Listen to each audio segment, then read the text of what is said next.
New at 5, the spiritual advisor for death row inmate Kenneth Smith is now suing the state of Alabama. Smith is set to be executed next month by a method never used before. WAAY 31's Matt Paskowitz spoke with the pastor today, and Matt, he says the use of nitrogen gas to execute Smith actually puts his own life at risk and violates his religious liberties. Hey, Marie, he did. The Reverend Dr. Jeff Hood says Kenneth Smith asked him to be there the moment Smith is put to death.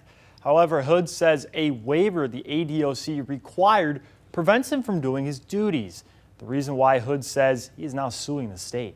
Someone who has asked me to stand with him in his hour of death, and this is what I do. This is what I feel called by God to do. The Reverend Dr. Jeff Hood says he plans on being in the room the day Kenneth Smith is executed. Smith is set to be put to death by nitrogen hypoxia, a method never used before. Hood says he's afraid what the gas could do to him, prompting him to sue the state.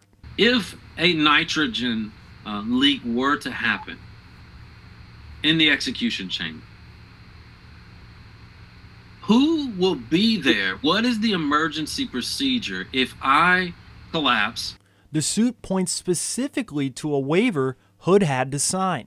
He says the waiver requires him to be more than 3 feet away, something he says prevents him from doing his duties during last rites. I mean, this is what I do. Of course I signed the waiver.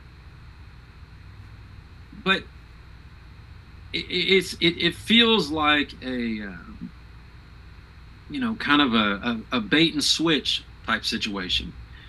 It feels like I had to sign this waiver. Hood says Alabama claims they value everybody's religious liberties, but he says that's clearly not the case.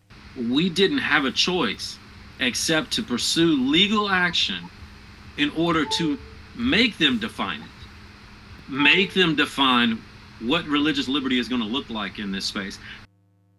I reached out today to the Alabama Department of Corrections for comment, but I have not received a response. Smith is set to be executed on January 25th.